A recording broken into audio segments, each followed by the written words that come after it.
வணக்கம். ஆகாஷவாணி திருச்சிராப்பள்ளி. மாநில செய்திகள் வாசிப்பவர் பிஸ்மிக் காலின்ஸ். தலைப்புச் செய்திகள். தமிழக தொழிற்சாலைகளில் வரும் காலங்களில் விபத்துகளை தவிர்க்க உரிய நடவடிக்கைகளை அரசு மேற்கொள்ளும் என்று மாநில தொழிலாளர் நலத்துறை அமைச்சர் திரு முகமது பர்வேஸ் தெரிவித்துள்ளார். தமிழகத்தின் உரிமை மற்றும் விவசாயிகளின் வாழ்வாதாரத்தில் மாநில அரசு எவ்வித சமரசமும் செய்யாது என்று நீர்வளத்துறை அமைச்சர் திரு ஆனந்த் குறிப்பிட்டுள்ளார். மேகதாது அணை விவகாரத்தில் சட்ட வல்லுநர்களின் ஆலோசனைப்படியே புதிய நடுவர் மன்றம் அமைக்க வேண்டும் என தனி தீர்மானத்தில் கோரிக்கை விடுக்கப்பட்டுள்ளதாக மாநில பொதுப்பணித்துறை அமைச்சர் திரு ஆதவ் அர்ஜுனா கூறியுள்ளார். நாட்டின் பொருளாதார வளர்ச்சியில் குறு சிறு நடுத்தர தொழில் நிறுவனங்கள் முக்கிய பங்காற்றுவதாக ரிசர்வ் வங்கி ஆளுநர் திரு சஞ்சய் மல்ஹோத்ரா குறிப்பிட்டுள்ளார்.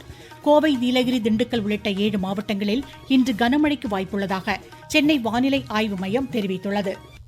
இனி விரிவான செய்திகள்.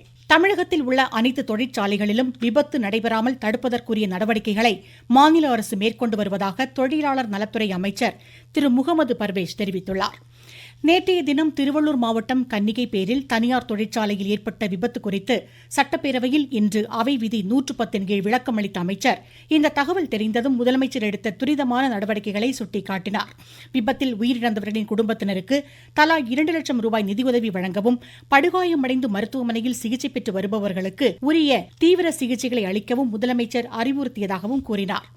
பாதிக்கப்பட்டவர்களுக்கு தொழிலாளர் மாநில ஈட்டுறுதி காப்பீடு திட்டம் மற்றும் வருங்கால வைப்பு நிதியை உடனடியாக வழங்கவும் முதலமைச்சர் ஆணை பிறப்பித்ததாகவும் தெரிவித்தார். இவ்விபத்து குறித்து தொழிலக பாதுகாப்பு மற்றும் சுகாதாரத்துறை இயக்குநர், மாசு கட்டுப்பாட்டு வாரிய அதிகாரிகள் உள்ளிட்டோர் விசாரணை நடத்தி 24 மணி நேரத்திற்குள் முதலாவது அறிக்கையையும் முழுமையான விவரங்களுடன் 3 நாட்களுக்குள் அறிக்கை சமர்ப்பிப்பதற்கும் முதலமைச்சர் உத்தரவிட்டதையும் சுட்டிக்காட்டினார். தொழிற்சாலைகளில் வரும் காலங்களில் எவ்வித விபத்தும் நடைபெறாமல் தடுப்பதற்குரிய நடவடிக்கைகளை அரசு மேற்கொள்ளும் என்றார். இனி வரும் காலங்களில் இது போன்ற விபத்துகளை தவிர்க்கும் பொருட்டு ஹசார்டஸ் இண்டஸ்ட்ரிகளை உடனடியாக குழு அமைத்து ஆய்வு செய்யவும் மாண்புமிகு முதலமைச்சர் அவர்கள் உத்தரவிட்டுள்ளனர். அதன் அடிப்படையில் உடனடியாக நடவடிக்கை மேற்கொள்ளப்படும். மொத்தம் 54,957 தொழிற்சாலை உள்ளன. இதில் அபாயகரமான தொழிற்சாலைகள் 6,669 உள்ளன. இனி வரும் காலங்களில் அனைத்து தொழிற்சாலைகளிலும் இதுபோல் நடக்காம இருக்க அனைத்து விதமான நடவடிக்கைகள் மேற்கொள்ளப்படும். தமிழகத்தின் உரிமை மற்றும் விவசாயிகளின் வாழ்வாதாரத்தில் மாநில அரசு எவ்வித சமரசமும் செய்யாது என்று நீர்வளத்துறை அமைச்சர் திரு ஆனந்த் தெரிவித்துள்ளார். மேகதாது அணை பிரச்சினை தொடர்பாக சில விளக்கங்களை சட்டப்பேரவையில் தெரிவித்த அவர், தமிழகத்தின் வாழ்வாதார பிரச்சினையான மேகதாது அணை பிரச்சினையில் எந்த சமரசத்திற்கும் மாநில அரசு உடன்படாது என்றார்.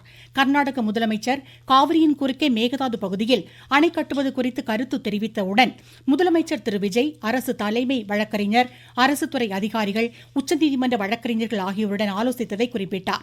மேகதாது அணை கட்டுவதற்கு மத்திய அரசு எந்தவிதத்திலும் அனுமதி வழங்கக்கூடாது என்று மத்திய அரசுக்கு முதலமைச்சர் கடிதம் எழுதியதாகவும், இதுகுறித்து பிரதமரை நேரில் சந்தித்து வலியுறுத்தியதையும் சுட்டிக்காட்டினார்.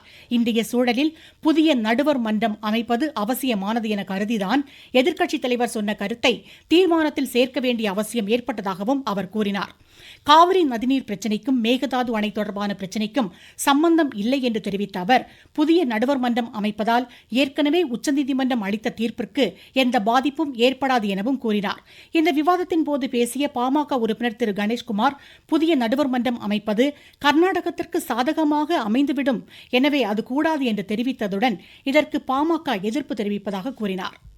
இது தொடர்பாக பேசிய இந்திய கம்யூனிஸ்ட் கட்சி உறுப்பினர் திரு ராமச்சந்திரனும் புதிய நடுவர் மன்றம் கூடாது என தெரிவித்தார். மேலும் ஒரு தீர்மானத்தின் மீது திருத்தம் வந்தால் அவை உறுப்பினர்களுக்கு அந்த திருத்தத்தை வழங்கி அது குறித்தும் விவாதித்து இருக்க வேண்டும் என்றார்.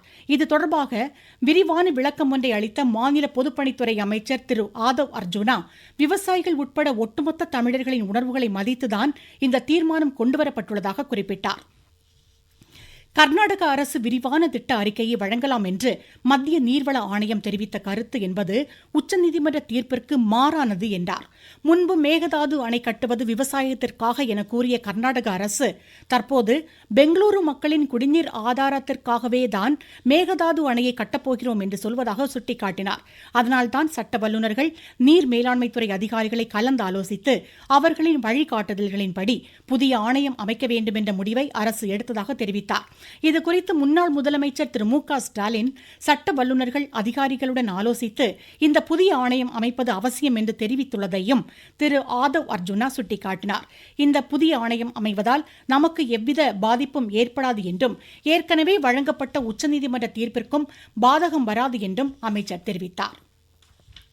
மேகதாது பகுதியில் காவிரியின் குறுக்கே கர்நாடக அரசு அணை கட்டுவதை தடுப்பது தொடர்பாக பேரவையில் முதலமைச்சரால் கொண்டுவரப்பட்டு ஒருமனதாக நிறைவேற்றிய தீர்மானத்தின் மீது சில கருத்துக்களை தெரிவிப்பதற்கு பிரதான எதிர்க்கட்சியான திமுக, அஇஅதிமுக, பாமக மற்றும் கம்யூனிஸ்ட் கட்சியினர் அனுமதி கோரினர்.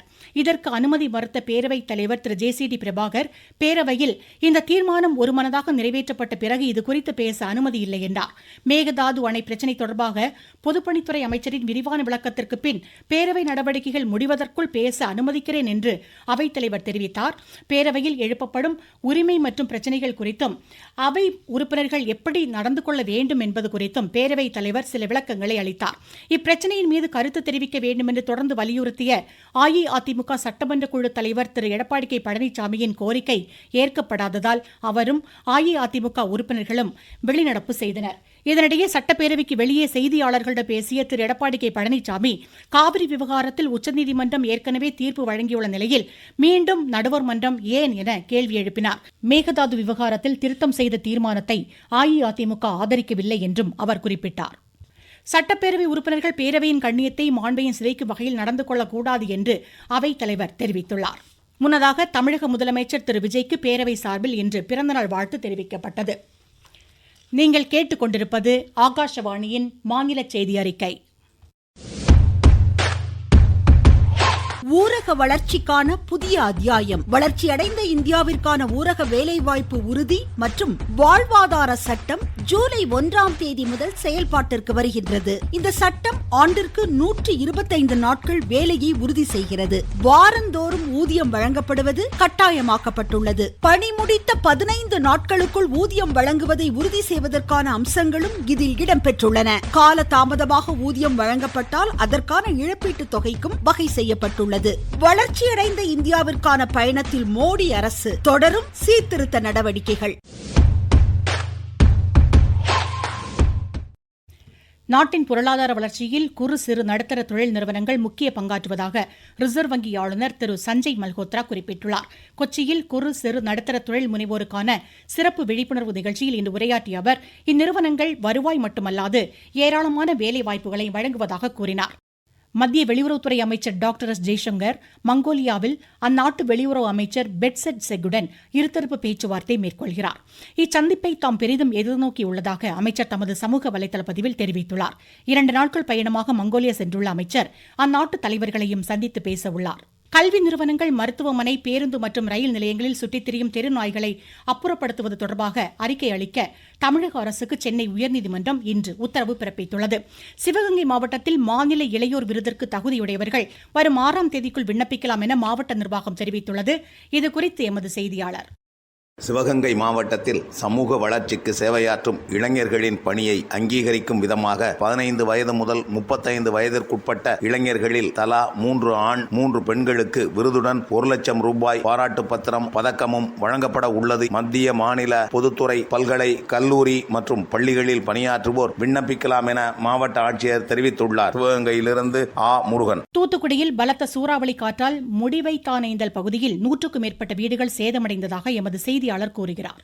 தூத்துக்குடி வாகைக்குளம் விமான நிலையம் அருகே உள்ள டோல்கேட் அருகே தரையிலிருந்து வீசிய உழுதிகளுடன் கிளம்பிய சுழல் காற்றானது முடிவைத்தானுதல் கிராம பகுதியிலும் சூழ்ந்தது. பல குடியிருப்பு பகுதிகளிலும் மரங்கள், மின்கம்பங்கள் அனைத்தும் சேதமடைந்தன. இன்று காலை நடைபெற்ற கணக்கெடுப்பு பணியில் சுமார் 70க்கும் மேற்பட்ட வீடுகள் சேதமடைந்துள்ளதாக கணக்கு எடுக்கப்பட்டுள்ளன. சிலருக்கு காயங்களும் ஏற்பட்டுள்ளது. காயம் ஏற்பட்டவர்களுக்கு மருத்துவ குழுவினர் மூலமாக உரிய சிகிச்சையும் அளிக்கப்பட்டுள்ளது. தூத்துக்குடி மாவட்ட செய்தியாளர் ஏ. லக்ஷ்மணன். வளிமண்டல காற்றழுத்த தாழ்வு பாதை காரணமாக கோவை மாவட்டத்தின் மலைப்பகுதிகள், நீலகிரி, திண்டுக்கல், தேனி, சிவகங்கை, கன்னியாகுமரி, மதுரை மாவட்டங்களில் இன்று கனமழைக்கு வாய்ப்புள்ளதாக சென்னை வானிலை ஆய்வு மையம் தெரிவித்துள்ளது.